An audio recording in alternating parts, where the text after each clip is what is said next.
Political उथल पुथल और मीडिया स्कैंडल, इस तरह की चीजें सूर्य ग्रहण के साथ इस वक्त एसोसिएटेड है। सूर्य ग्रहण जो कि 21 सितंबर और 22 सितंबर को आप लोग के लैटिट्यूड लॉन्गिट्यूड पे डिपेंड करेगा, क्योंकि मिडनाइट में लग रहा है अप्रॉक्सीमेटली 1:10-11 के आसपास ये लगेगा।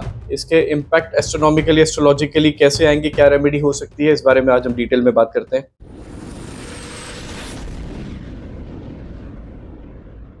देखिए, पहले तो ये सूर्य ग्रहण जो है वो चंद्र ग्रहण के 14 दिन के बाद लग रहा है। चंद्र ग्रहण जिसके बारे में हम पिछले अपने वीडियो में बात कर चुके हैं बहुत डिटेल में। Second line of control, second line of defence, second line of leadership के बारे में बात करता है वो।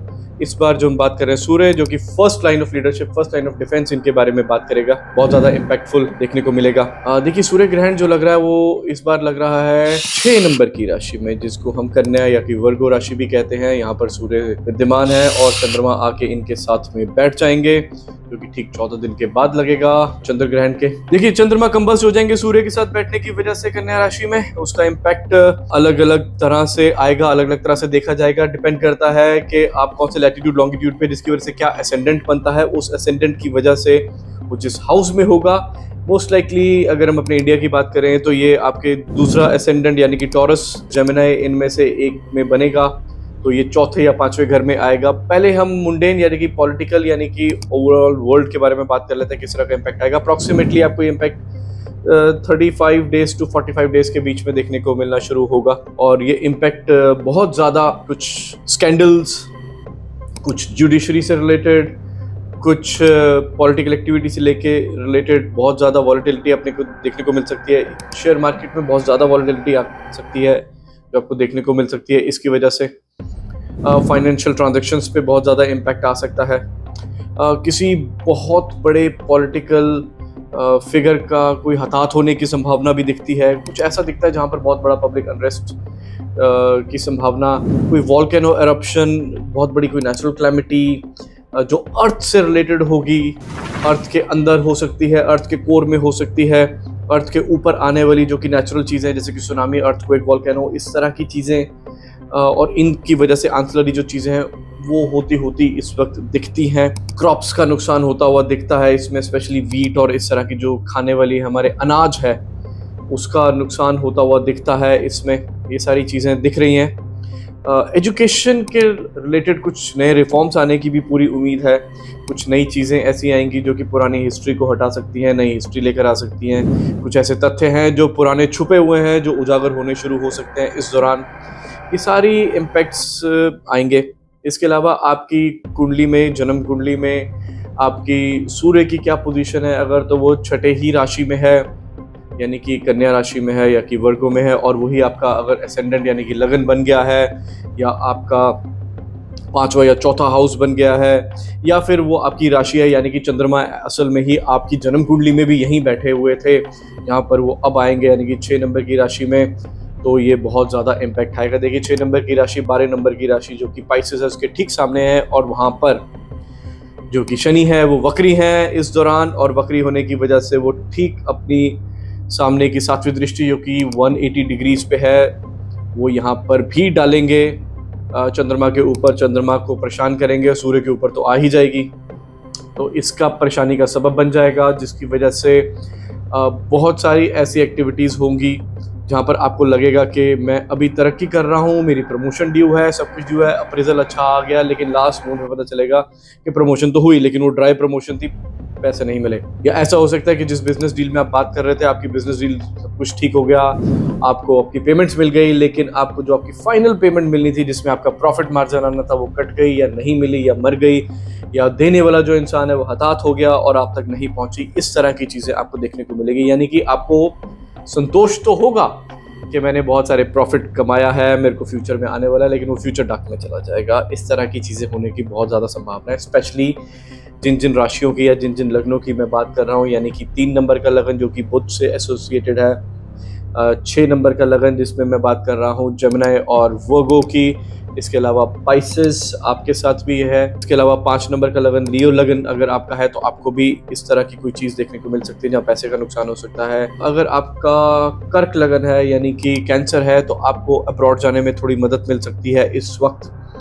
देखिए ये इम्पैक्ट हम डिस्कस करते चले जाएंगे क्योंकि ये इम्पैक्ट आपकी कुंडली पे डिपेंडेंट है। इसका इम्पैक्ट सबसे ज्यादा तब आएगा अगर आप इसमें से किसी एक की महादशा, अंतर्दशा, प्रत्यंतर में चल रहे हैं तो आपको बहुत ज्यादा इम्पैक्ट प्रैक्टिकल देखने को मिलेगा, नहीं तो आपको ये थॉट्स में देखने को मिलेगा। थॉट्स में कैसे इसको हम डिसाइफर करेंगे उसके बारे में थोड़ा सा आपको समझाने की कोशिश करते हैं। लेट्स से फॉर एग्जांपल आप कर्क लगन के में पैदा हुए हैं, यानी कि 4 नंबर के लगन में पैदा हुए हैं, कैंसर में पैदा हुए हैं, जो आपका rising sign in the east था, उसके हिसाब से जो कुंडली बनी है। अब कर्क के हिसाब से आपका जो सूर्य है वो 3 नंबर की राशि में जाके 3 नंबर के घर पे, तीसरे घर पे वो ग्रहण में आया है, जहाँ पर 6 नंबर की राशि है।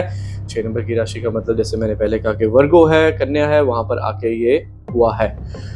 तो अगर तो आपकी दशा चल रही है तो आपके हाथ पे चोट लग सकती है, आपके हाथ पे बर्न हो सकता है, आपका छोटे बहन भाई को प्रॉब्लम हो सकती है, इस तरह की चीज़ें, आपका कोई बहुत बड़ा झगड़ा हो सकता है, लेकिन आप उस झगड़े में जीत सकते हैं। लेकिन अगर आपकी दशा नहीं चल रही थी और यही सिचुएशन है या कोई अंतरदशा नहीं चल रही थी तो इसका इम्पैक्ट किस तरह से आएगा? इस तरह का इम्पैक्ट आएगा कि आप सड़क पे होंगे, आपका किसी से वर्बल झगड़ा हो जाएगा, आपको लगेगा कि झगड़ा बढ़ सकता है लेकिन वो बढ़ेगा नहीं, लेकिन वो झगड़ा ना बढ़ते हुए भी आपके माइंड को इम्पैक्ट करता चला जाएगा, यानी कि आपके फिजिकल एट्रीब्यूट्स पे, आपके बॉडी पे किसी भी तरह का हार्म नहीं होगा, किसी तरह की चीज़ नहीं होगी, किसी तरह के आपके भाई बहन को परेशानी नहीं आएगी, लेकिन आपको सपने में आएगा कि ऐसा हो सकता है, डर का माहौल बन जाएगा, आपका भाई या बहन आके बोलेंगे मेरा झगड़ा हो गया, मेरे को शायद वो मार सकते हैं, कुछ ऐसा सकता है, लेकिन ऐसा होगा कुछ नहीं रियलिटी में, पर आपके मन में ये सब कुछ चलेगा। इसी तरह से मैं 5वीं क्लास, 6ठी क्लास, 7वीं क्लास के जो बच्चे हैं, यानी कि प्राइमरी एजुकेशन में जो कि 5वीं से लेकर 12वीं तक अप्रॉक्सीमेटली हम चलते हैं, उनको ऐसा लगेगा मेरा रिजल्ट अगर कोई आना है, कोई एग्जाम का आना है तो शायद उसमें गड़बड़ हो जाएगी, मेरे को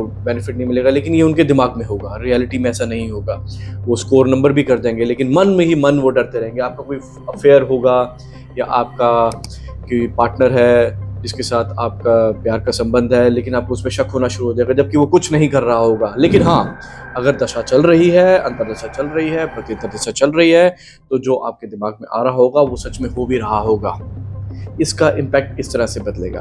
देखिए, काल पुरुष की कुंडली अगर हम उठाकर देखते हैं तो उसमें हमें ये पता चलता है, जो कि आप इंटरनेट से देख सकते हैं, यहाँ पर बैठकर भाषणबाजी करके, या मैं आपको ज़्यादा भ्रमित करके नहीं लेके जाना चाहूँगा जिस तरह से आजकल के कंटेंट क्रिएटर लेकर चल रहे हैं। आप खुद उस कुंडली को उठाइए, काल पुरुष की कुंडली को उठाइए और उसमें देखिए कि दूसरे भाव में क्या क्या सब्जेक्ट आते हैं, तीसरे भाव में क्या क्या सब्जेक्ट आते हैं। अपनी दशा को उठाइए, उसके साथ उसको मैच करिए, आपको समझ आने लग जाएगा कि आपको इम्पैक्ट किस तरह से मिलेगा।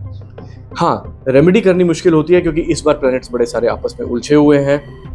कौन से प्लैनेट की रेमेडी करनी पड़ेगी, कौन से की नहीं करनी पड़ेगी, वो आपकी जन्म कुंडली के प्लैनेटरी पोजीशन के हिसाब से डिपेंड करेगा, क्योंकि जो ग्रहण लगते हैं ये गोचर में लगते हैं और इसका डायरेक्ट इम्पैक्ट आपकी जन्म की जितने भी प्लैनेट्स हैं, दशा हैं, उनके साथ में एसोसिएशन में आता है। जैसे मैंने चंद्रमा का समझाया कि वो कहाँ पर बैठे हैं तो उसके साथ ये क्या होगा।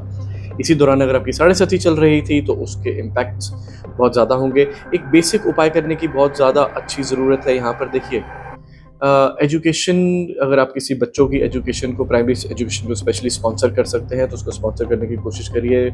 बच्चों को बुक्स बांटने की कोशिश करिए। और अगर आप किसी भी धार्मिक स्थल पर जा सकते हैं, आप जिस किसी भी धर्म से एसोसिएट करते हैं, उस भी अपने ही धर्म की जगह पर, अपने ही जैसे भी आपका विश्वास है, उसके विश्वास के हिसाब से आप धार्मिक स्थलों पे जाइए, वहाँ पर बड़े बुजुर्गों को, बच्चों को खाना खिलाने की कोशिश करिए। ये एक बहुत बड़ा उपाय कारगर साबित होगा। अपने बुजुर्गों से आशीर्वाद लेने की कोशिश करिए और उनसे पूछिए कि उनकी क्या इच्छा है, या कोई उनको कपड़ा या कोई खाना या अनाज चाहिए तो दिलवाने की कोशिश करिए। जिस वक्त ग्रहण चल रहा है उस वक्त आप कोशिश करिए कि कुछ ना खाएं पिएं, लेट नाइट पार्टीज मत करिए उस दिन। किसी भी तरह के इंटॉक्सिकेशन, अल्कोहल, इन चीज़ों से दूर रहिए।